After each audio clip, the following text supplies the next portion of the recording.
Back, I'm Rick Sanchez. Abby Boudreau is going to be staying with us here. But after watching that report, you can't help but feel for those Marines with breast cancer. And imagine how difficult that must be for them just to tell their stories. Their case seems pretty convincing. That it was, in fact, contaminated drinking water at Camp Lejeune that may have caused this condition for them. Major General Carl Jensen is the commanding general of the Marine Corps Installations East. He's good enough to join us now from Washington. Major, thank you for being with us, sir. Thank you. Good to be here. Let me ask you what, as you probably heard me just allude to, most Americans watching us right now are probably thinking. These men allege that they're not being taken care of by the Corps. What is your response to them? Well, first off, our hearts, our thoughts, our prayers are with all those who are suffering, both those who you've highlighted in your show the past 2 days and those you haven't. The Marine Corps has invested approximately $15 million to study this issue. We have funded studies, most recently with the National Research Council from the Academy of Sciences to try and determine a causal relationship. I know you're intimate with this story, so you know how important that is to establish a service-related disability for these men and women who are suffering. Well, what about, and I don't, sir, I certainly don't mean to interrupt, but cutting to the chase here, I heard those men say to you, and I think that's what I heard, right, Abby, that you, the Marine Corps, knew at least 5 years into that water having a problem there at the base, and nothing was done about it. Nothing was said. Do you not agree that that in and of itself makes you liable? Here's what happened. That water was tested, retested. We were in full compliance with the Environmental Protection Agency regulations. There were 3 studies that were done examining all of the actions associated over that 5-year period from 80 to 85.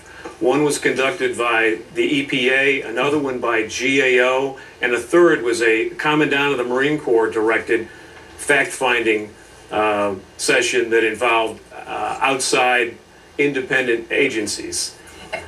All 3 of those determined that the Marine Corps acted appropriately. Is that right, Abby? Let me bring Abby into here, just to counter you, sir, respectfully, of course. So, General, are you saying that the Marine Corps does not have any responsibility here? The Marine Corps, I believe, fulfilled its requirements under the EPA, using EPA guidelines. You know, frankly, here, and I don't mean to sound like an apologist, and I don't want to come across like one, but we're looking at events through a 21st century prism.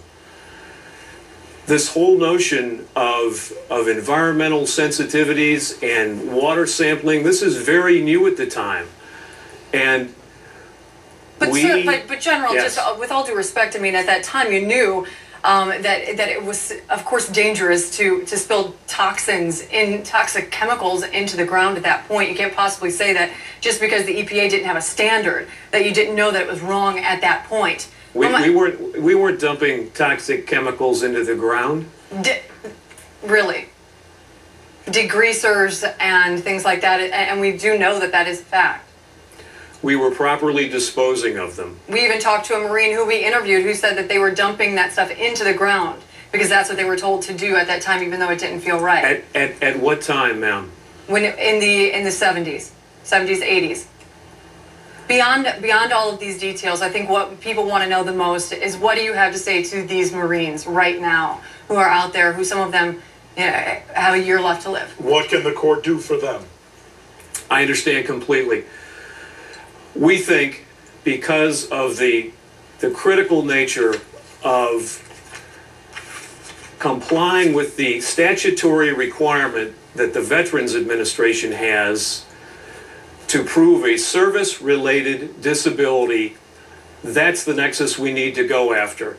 That's why in the most recently completed study, we were trying to determine whether or not these illnesses could be attributed to drinking the water at Camp Lejeune. When do you think, can you give us a timetable? When do you think you will have an answer, a definitive answer for what these men say they are convinced? Because of the fact that there were now 27 of them there, they've all contracted the very same situation, some of which are soon to die, according to their doctors. When will you have an answer for them? Because they're going to start to feel like they're being pushed aside. I understand completely, and I wish I had a great answer for you. I don't. The fact of the matter is, when science permits us to do so, these patriots are looking for closure on this. Yeah. Yes, And they are. The Marine Corps is looking for the same thing. Yes, they are. Sir, you're courageous to come here and take the heat. I know it's a difficult situation for the Corps, but it's obviously a very difficult situation for those men on whose behalf we have told this story. My thanks to you, sir. Absolutely heart-rending. I appreciate it. And Abby, thanks so much. Good reporting. Let us know if anything changes on this, and we'll continue to stay on top of it. Absolutely. All right. Michael Moore's new movie is called Capital.